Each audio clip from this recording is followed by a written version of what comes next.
The mayor's pick for the Regional Transportation Board says no thanks. Reverend Ira Acri says that he's no longer interested in the job and is withdrawing his nomination. As WGN's Sean Lewis reports, the announcement comes after a tense city council committee meeting.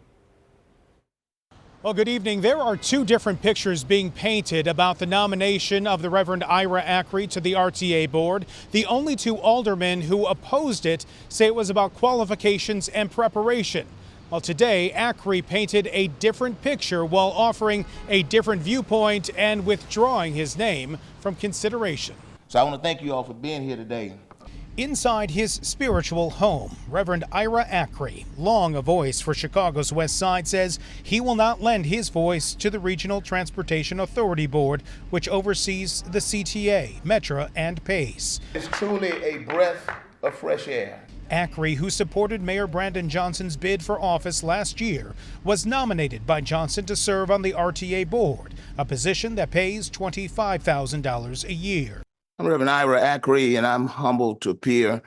At a City Council Transportation Committee meeting on May 8th, Acri admitted he did not often ride the CTA and says he was not prepared for questions of pressing transit issues, including a more than $730 million fiscal cliff the RTA faces next year. Everybody knows that there is a deficit.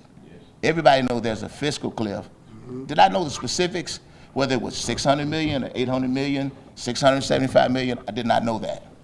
And that I would have loved to have known that. That's not on the mayor, that's on me. We find ourselves in a time of serious challenge when we think of our public transportation systems. Still, the committee approved his nomination by a vote of 14-2, sending it to the full council. Can I get a motion to approve the remote participation? But this week, it was Mayor Brandon Johnson who did not allow a vote on Acri's nomination.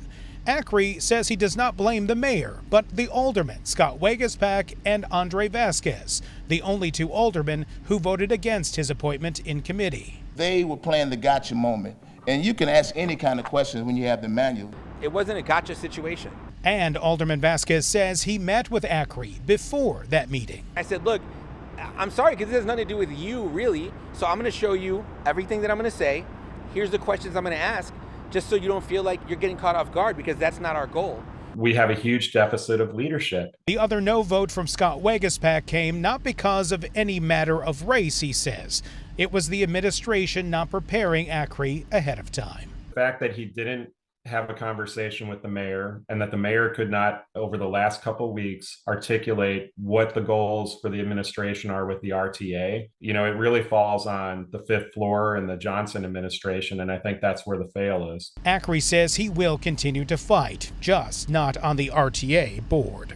I can do more with my time. I selflessly came forward to serve on this committee, willing to do it, willing to give my all. Never knew that people who call themselves allies would fight it. And when asked about Reverend Acri earlier today, the mayor's office said it had no comment about him withdrawing his name or why they never brought his name for a full vote on City Council earlier this week. At City Hall tonight, Sean Lewis, WGN News.